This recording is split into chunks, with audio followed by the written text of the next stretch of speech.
안녕하세요. 썰처녀입니다. 구독과 좋아요는 썰처녀에게 큰 힘이 됩니다. 오늘의 사연 시작하겠습니다. 남편은 일남 삼녀 가정에서 태어난 늦둥이 막내 아들로 사랑을 듬뿍 받고 자랐다며 연애 시절부터 누누이 이야기했습니다. 처음에 시누이가 3명이라는 사실을 듣고 마음에 걸리는 부분이 없지 않아 있었죠. 며느리 들어오면 어머니께서 엄청 잘해줄 거라는 남편 말을 철석같이 믿었습니다. 결혼 후 그 말을 믿었던 제가 바보라고 생각했습니다. 시어머니는 남편 앞에서는 저를 하나뿐인 며느님 하시면서 남편이 없을 때면 이중적인 모습으로 저를 힘들게 했죠. 그리고 첫째 시누이는 엄마한테 자주 안부 전화 좀 드려. 우리 집에서 며느리가 하나니까 나중에 엄마 모시고 살아야 할 거 아니야. 지금부터 친해져야 좋지 하면서 추후에 모시고 살아야 한다는 압박을 주었습니다. 둘째 시누이는 내 동생은 예쁨을 많이 받고 자라서 뭐든 서툴 수 있어. 그러니까 올케가 잘 챙겨주고 항상 너그럽게 이해해줘야 해. 말하면서 무조건적인 용서를 해줘야 한다고 했습니다. 셋째 시누이는 동생이 올케 남편이기 전에 우리 동생이고 우리 집에 하나뿐인 귀한 아들이야. 올케가 못해주면 우리가 가만히 있지 않을걸 하고 농담처럼 웃으며 말했습니다. 시누이들의 말들은 전혀 농담처럼 느껴지지 않았죠. 결혼 후 얼마 지나지 않아 집들이로 시댁 식구들이 왔습니다.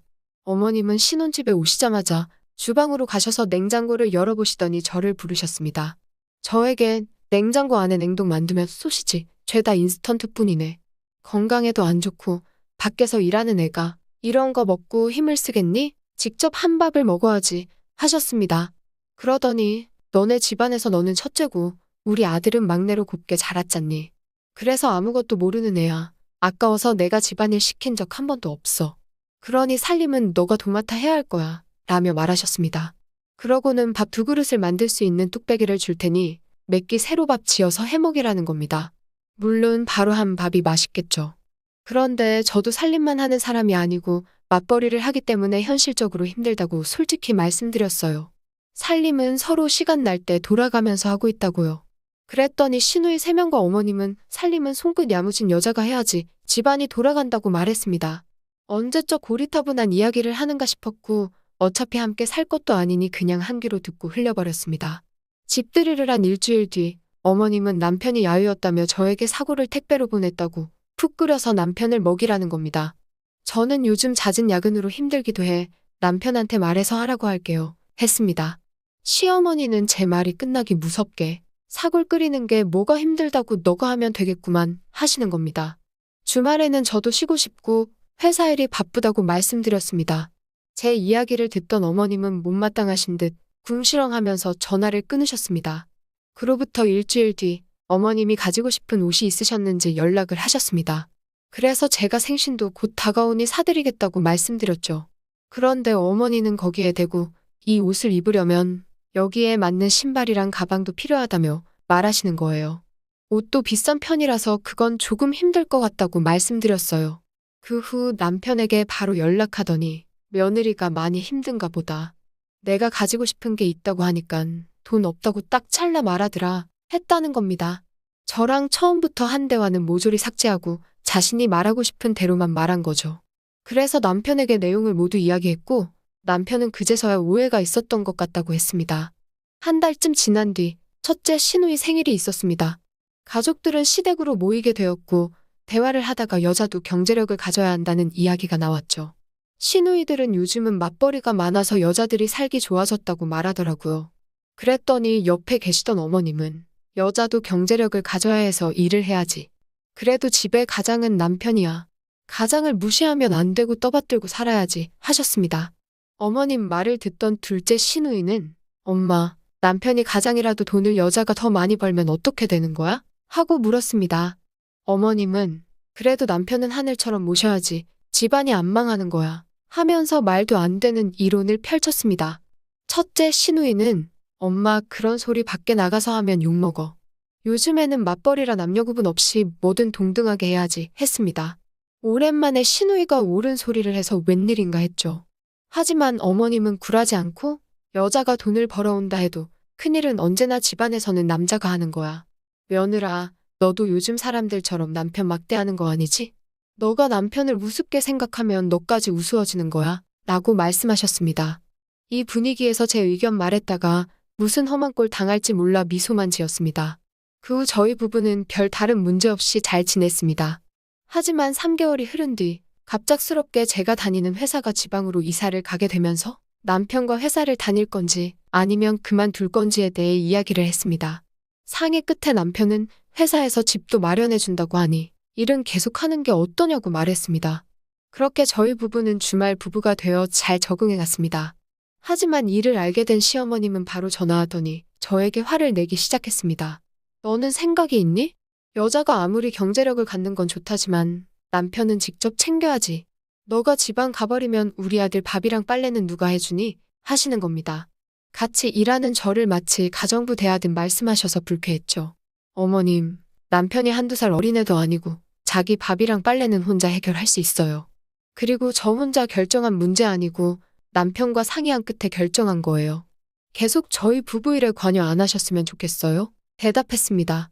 제 말이 끝나기 무섭게 어머님은 너는 시애미가 말하면 네, 어머님하고 고분고분할 것이지 매번 그렇게 삐딱하게 이야기하니? 그러니 내가 너한테 정이 가겠니? 뭐? 부부 일에 관여하지 마? 너 말 한번 잘했다. 너가 잘해봐라. 관여하라고 해도 안 해. 하시며 소리치고 전화를 끊으셨습니다. 솔직히 매번 전화로 저런 잔소리를 끊임없이 듣는데 미치겠더라고요. 더 화나는 건 남편 앞에서는 한없이 착하고 순한 시어머니 연기를 한다는 거예요. 진짜 당하지 않은 사람은 모를 겁니다. 왜 저런 식으로 남편과 저를 이간질하려는 건지 너무 신경 쓰였습니다. 그래서 웬만하면 어머님과 엮이지 않으려 노력했죠. 드디어 주말이 되어 즐거운 마음으로 서울 집으로 들어갔는데 안방에서 어머님이 나오시는 겁니다. 그러면서 왔니? 하시고는 저를 반기셔서 너무 놀랬습니다. 저는 어쩐 일이세요 하고 인사드렸고 어머니는 너가 없으면 우리 아들 누가 챙기니? 나라도 와서 챙겨야지. 그래서 나 살던 집은 월세 주고 이사 왔다 하시는 겁니다. 저와 한마디 상의도 없이 진행된 일이라 당황했고 남편이 오기만을 기다렸습니다. 남편은 저에게 말하려고 했는데 타이밍을 놓쳤다며 말도 안 되는 말을 하기 시작했습니다. 옆에서 어머님은 내가 못 올 때라도 왔니? 아들 집에 엄마가 와서 살겠다는데 뭐가 문제니? 퇴근하고 온 애한테 왜 이렇게 바가지를 긁어? 이게 무슨 큰 문제라고 말하더라고요. 저는 이곳은 아드님만 사는 곳이 아닌 저도 함께 사는 공간이니까 당연히 말해야 하는 부분이죠. 그리고 저희는 부부잖아요. 하고 말씀드렸습니다. 그랬더니 화를 못 참으시고 갑자기 제 뺨을 쫙 하고 때리시며 어디서 시어머님한테 눈을 똑바로 뜨고 대들어 너네 집은 시어머니한테 대들라고 가르치니? 하셨습니다. 남편 역시 어머니가 제 뺨을 때려 놀랐는지 괜찮냐고 물었고 오히려 저는 뺨을 맞으니 정신이 확 들더라고요. 지 아들만 중요하고 남의 집 딸은 하찮게 여기는 시어머니랑은 말이 안 통하다는 걸 깨달았습니다. 뺨 맞은 건 처음이라 너무 분해 가만히 당할 수 없다는 생각을 했죠. 그래서 저도 어머님 뺨을 연달아 2대 때리며 말했습니다. 아니요, 저희 집에서는 당하지 말고 배로 돌려주라고 했어요. 계속 제가 참으니까 호구로 보셨나 본데요. 이제는 안 참으려고요. 매번 저희 부부 일에 관여하시고 왜 제멋대로 행동하세요? 이렇게 할 거면 결혼시키지 마시고 아드님 데리고 평생 살지 그랬어요. 그리고 앞뒤 다 자르고 본인 입장만 이 사람한테 이야기해서 오해를 만들어요? 우리 부부 사이 갈라놓으려고 한장한 사람이세요? 큰 소리로 말했습니다. 어머님도 이제 눈에 뵈는 게 없는지 제 머리채를 잡기 시작하셨고 저도 바로 같이 잡아 뜯어버렸습니다. 남편은 우리를 말리는데 정신이 없었습니다. 어머님은 남편을 보며 아들아, 얘 좀 봐라. 시애미한테 하는 거 너도 봤지? 제가 저런 애야. 시애미를 저렇게 대하는 며느리가 세상에 어딨니? 울먹이며 소리치셨습니다. 누가 보면 제가 먼저 싸움을 걸었는 줄 알겠더라고요. 이 상황에서 더 웃긴 건 남편이라는 인간이었습니다. 남편은 저에게 사과하라고 했죠. 제가 원인 제공을 한 것도 아니었기에 사과하고 싶지 않았습니다. 그래서 말했습니다. 지금 네 눈깔로 보고도 이 상황에서 나보고 사과하라는 말이 나오니? 그동안 같이 산 내가 미친 여자다. 이딴 집안에 시집와서 안 봐도 될 꼴이나 당하고 미쳤지 미쳤어. 나도 나한테 손찌검하는 어머님은 필요 없어. 당장 이혼해 소리치며 말했죠. 이 사건 이후 우리 사이는 급속도로 나빠졌고 합의 이혼했습니다. 이혼할 때도 시누이와 어머님은 구질구질하게 10원 한 푼도 다 나눠야 한다며 물컵 하나에도 목숨을 걸었습니다. 더럽고 치사해서 다 가지라고 했습니다. 지금 살고 있는 신혼집은 제 명의이고 집 구할 당시 남편은 모은 돈이 없었기에 모두 제 돈으로 구했습니다. 이 사실까지 시어머니는 몰랐죠. 둘은 당장 살 집이 필요했는데 남편은 프리랜서인지라 대출도 잘 안 나오고 기존 시어머니 집도 계약 기간이 남았기에 막막했을 겁니다.